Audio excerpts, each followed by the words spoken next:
Today I'm putting rear brakes on a Ford 9-inch. My brake kit didn't come with instructions, but it's pretty easy. The biggest thing is finding out which size spacers you need and the caliper bracket mounts. The difference will be the bolt sizing, because the different style axle ends that the Ford 9-inch has. This Jegs kit came with 3 different sets of spacers to replace the backing plate for if you would have had drum brakes. You just got to match it up, find the one that works best for you.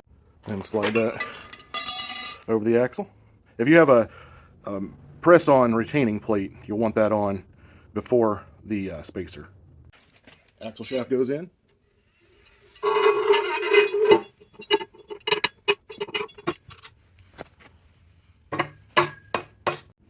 I set in 2 of the T-bolts just to hold it in place while I put the retainer plate in fully.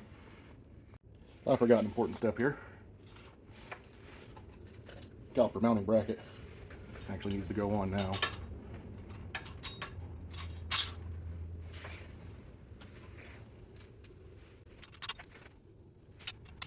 I'll throw the nuts on, I'll be right back. Alright, first bracket's mounted. Okay, the actual caliper bracket, bolt, spacer, bracket, washer, and the locking nut. There's 4 other ones that go on, my mistake, 3 other ones that go on the same way. Alright, mounts up like so. And Loctite and tighten all those up. Small tragedy occurred.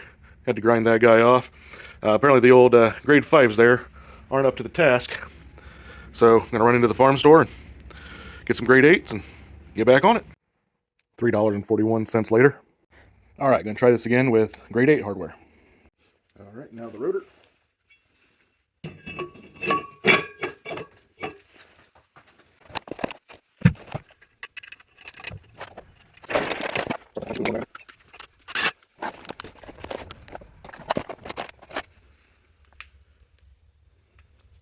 You see my washer?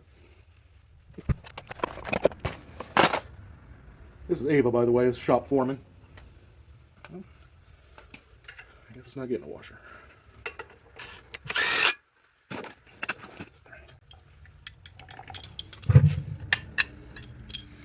One thing to always keep in mind, bleeder goes to the top. Had a Mazda RX-7 years ago. Had some brake issues in the rear. When I bought it, calipers on the wrong side. And really wasn't that big of a deal, but definitely something that could have been prevented.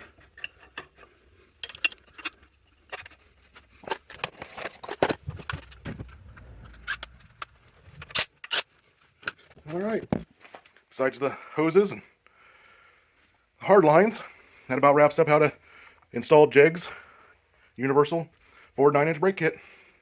Thanks for watching.